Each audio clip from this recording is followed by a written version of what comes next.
Assalamualaikum warahmatullahi wabarakatuh.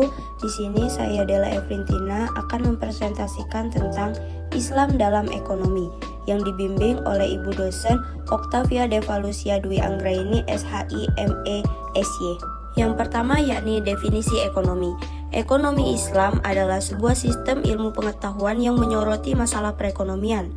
Sama seperti konsep ekonomi konvensional lainnya, hanya dalam sistem ekonomi ini, nilai-nilai Islam menjadi landasan dan dasar dalam setiap aktivitasnya.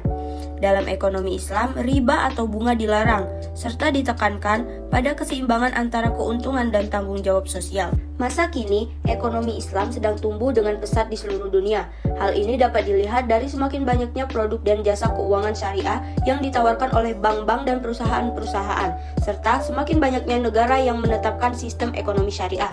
Selanjutnya adalah masalah ekonomi. Permasalahan dalam ekonomi Islam adalah distribusi yang tidak merata, sedangkan konvensional adalah kelangkaan. Solusi yang ditawarkan Islam antara lain, yang pertama yakni masyarakat mempunyai hak khiyar. Hak khiyar adalah salah satu atau bagi kedua belah pihak yang melakukan transaksi akad ketika terjadi beberapa persoalan dalam transaksi yang dimaksud. Yang kedua, masyarakat menyelesaikan dengan media al-sulhu atau perdamaian. Yang ketiga, masyarakat menyelesaikannya dengan jawatan al-sibah atau lembaga pengawasan. Selanjutnya adalah mengenal manusia. Kebutuhan manusia sangat beragam, mulai dari hal yang besar hingga hal-hal terkecil seperti alat tulis. Pemenuhan kebutuhan akan berkaitan dengan pendapatan. Dibutuhkan banyak pertimbangan agar finansial dan ekonomi terjaga. Itulah alasan ilmu ekonomi perlu dipelajari. Adapun ilmu ekonomi adalah ilmu yang mempelajari perilaku atau usaha manusia untuk memenuhi kebutuhannya yang tidak terbatas.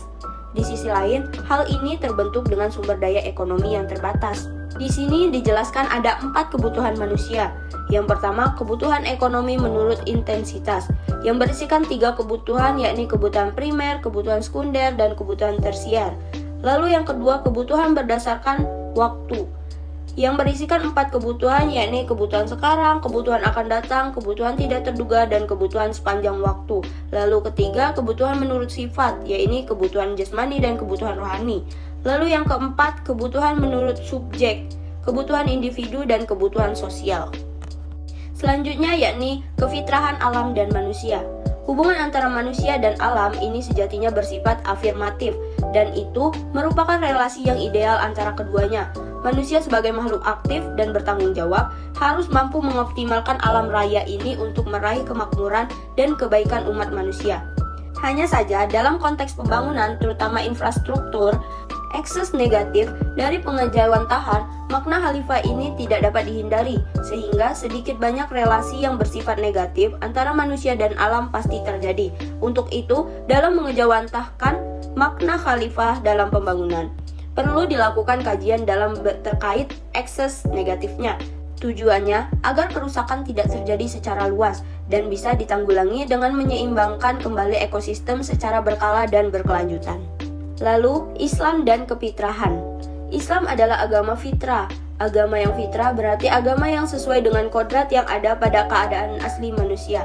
Fitrah dalam diri manusia secara religius dimaknai sebagai umat Islam yang beriman. Fitrah pada diri manusia adalah Islam. Hal ini disampaikan oleh Imam Bukhari dalam sebuah hadis Rasulullah yang artinya tidak ada seorang pun yang dilahirkan kecuali ia terlahir dalam keadaan fitrah, maka orang tuanya lah yang membuatnya jadi seorang Yahudi, Nasrani, atau Majusi. Hadis riwayat Bukhari. Selanjutnya yakni iman dan perilaku. Allah telah menetapkan batasan-batasan tertentu terhadap perilaku manusia sehingga menguntungkan individu tanpa mengorbankan hak-hak individu-individu lainnya. Dia telah menetapkan kewajiban-kewajiban tertentu terhadap manusia.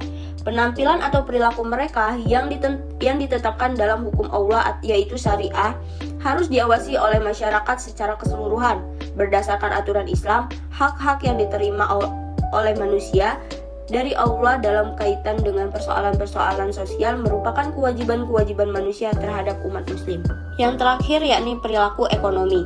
Perilaku ekonomi mengasumsikan bahwa orang dengan preferensi dan batasan mereka mampu membuat keputusan rasional. Dalam pemikiran ini harus memenuhi persyaratan atau harus rasional. di mana dalam ilmu ekonomi selalu ada norma-norma atau mengandung nilai-nilai atau keharusan.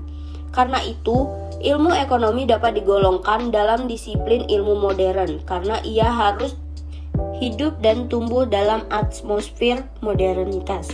Selain itu juga, ilmu akan disebut sebagai ilmu modern jika dapat menerangkan hukum-hukum yang permanen.